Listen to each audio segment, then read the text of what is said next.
Papasalamat po tayo sa ating unang lungsod, Mayor Brian Lim, sa kanyang magandang pagpakilala sa atin.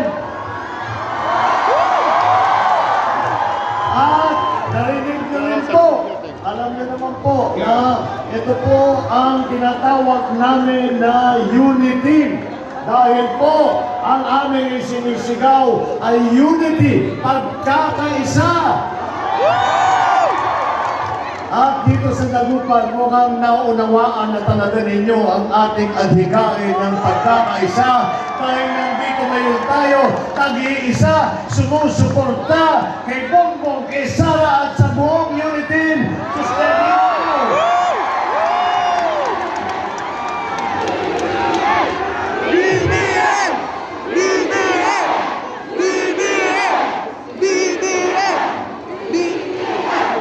Yun lamang pagpasok ko, dami ko nakita ng mga talaga na kaway mo ko sa akin. Akala ko, ako na yung hinahanap, si Sandro pala yung hinahanap.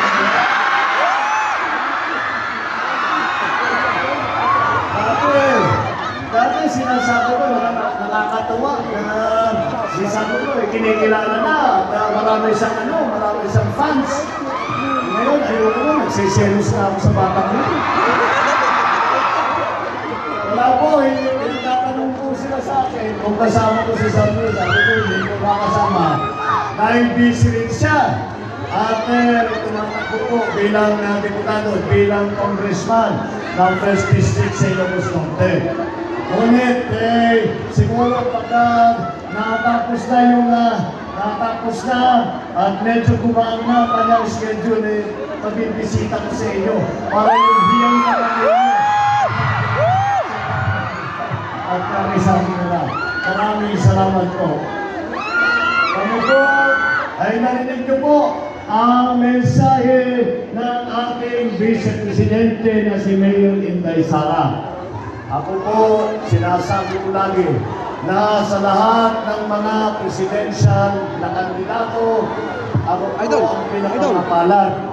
Dahil po, ang nakasama ko, ang naging Vice Presidente ng UDT ay si Mayor Inday Sara na napakatibay, napakahusay at napakalalim ang panindigang pagmamahal sa buong Pilipinas.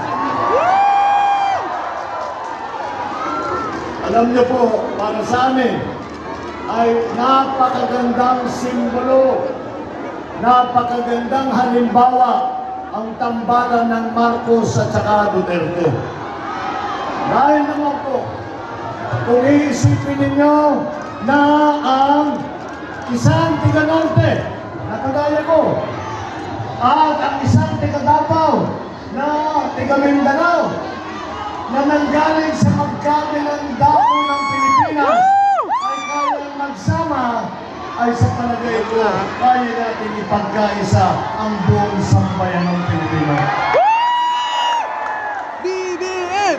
BBM! Dahil po, ang pagkakaisa ay ang ating naging adhikain.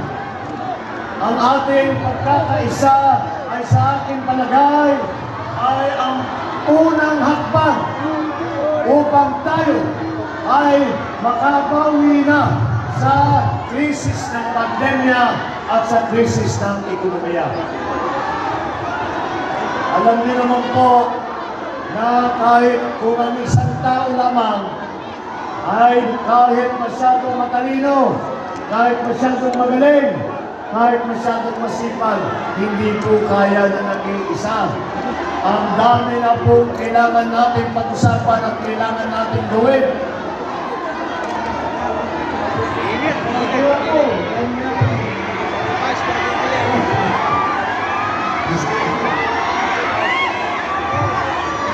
kaya po aming sinisigaw at naging adhikain ang pagkakaisa dahil maliwanag po na yan ang ating unang kailangan makamdan ng pagkakaisa ng tayo ay nakaraos na at maging maganda ulit at bumalik ang buhay ng ating mga kababayan sa mas magandang sitwasyon.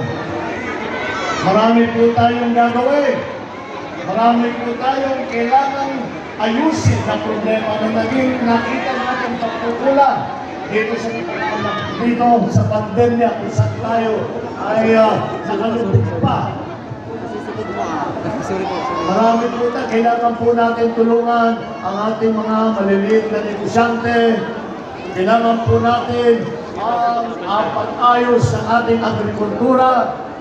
Kailangan po natin buhayin ulit ang industriya ng turismo. Patuloy ang ating infrastruktura na sinimulan ni Pangulong Duterte sa Build program. Isama na rin natin dyan ang digital infrastructure, yung ating internet, ang ating edukasyon. Maraming po tayong kailangan gawin. Kaya naman po, kung sasabihin natin ay tayo ay aasa lamang sa pamahalaan, sa gobyerno, ay hindi naman po kaya siguro ng gobyerno lamang. Kung tayo ay aasa lamang sa ating mga kaibigan na mayayaman na korporasyon, ay palagay ko rin, hindi kung sila lang ay hindi nila kaya maayos lahat ng problema. Ngunit, malakas po ang loob ko na makapagsabi na pag ang Pilipino ay ipinagsama-sama mo ang galing, ang sipag, at ang bait at pagmamahal ng ating mga kababayan, ng tayong lahat ng mga Pilipino, kaya po natin harapin kahit anong hamon, kahit anong kahirapan, kahit anong sakuna, basta tayo ay nagkakaisa.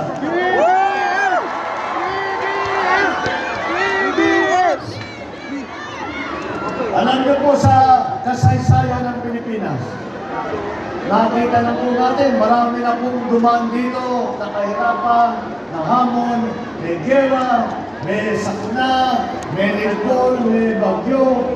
Ngunit, lahat po yan ay nakaraos po tayo. At maliwanag na tayo ay nakaraos lamang dahil tayo ay nagtulungan. Dahil tayo ay nagmamahalan at binibigay ang lahat para sa kapwa Pilipino. Doon po ang sa aming palagay. Kaya po kami nag-unity dahil na unity ang aming isinisigaw. Doon po sa aming palagay, nandiyan po ang simula ng solusyon sa problemang hinaharap ng Pilipinas, sa problemang mga hinaharap ng ating mga kababayan. Kaya po, sa nakaraang ilang linggo, sa nakaraang ilang buwan, kami po ay umiikot sa buong Pilipinas at kami po ay sinisigaw ang aming naging adhikain ng pagkakaisa. At sa aming nakikita, sa aming pagpunta sa iba't ibang lugar, kagaya po ng nakita natin ngayon dito sa Tagubang.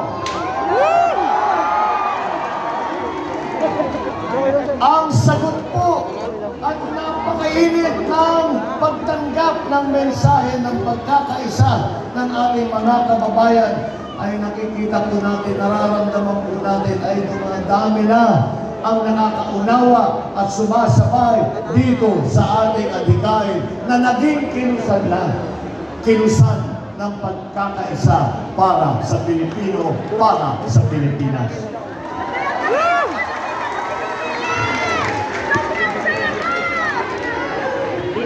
Ay lahat po ng aming napuntahan ay nararamdaman po namin ang sagot ng ating mga kababayan dito sa aming mensahe ng ating adhikain ng pagkakaisa. Ngunit hindi po tayo dapat magtaka kung paano nangyari yan. Hindi po tayo nagtataka dahil alam naman po natin na ang Pilipino ay hindi naman po palaaway. Ang Pilipino hindi po naghahanap ng gulo. Ang Pilipino ay tumutulong sa isa't isa. Ang Pilipino ay nagmamahalan ng sa isa't isa. Minamahalan kapwa Pilipino. Minamahal ang bansang Pilipinas. Ang isang katangian po kung saan tayo nagmamalaki at sinasabi natin sa lahat, ang galing ng Pilipino dahil ang Pilipino ay makabayanihan. Kaya naman po, ang pagsagot sa aming sigaw ng mensahe ng pagkakaisa ay nagsimula lamang ng parang bulong lamang. At halos hindi pa marinig. Ngunit habang tumatagal po ang panahon, habang tumatagal po, at ilang buwan na nadaan, itong bulong po na ito ay lumalakas ng lumalakas. At nakikita natin na ang mga Pinoy ay nagsasanib puwersa na sa ilalim nitong kilusan ng pagkakaisa na ating isinulong. At yung ating nasimulaan na bulong ay hindi lamang bulong na. Maliwanag na marinig ang tinig ng Pilipino dahil ang bulong po na yan ay naging sigaw na. At ano ang sigaw ng mga Pilipino? Ang sigaw! Pilipino!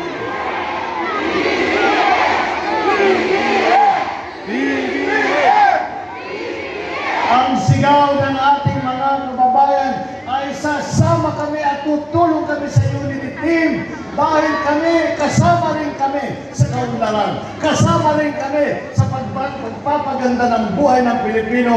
Kasama kami sa kilusan ng pagkakaisa. Yan ang sigaw ng Pilipino.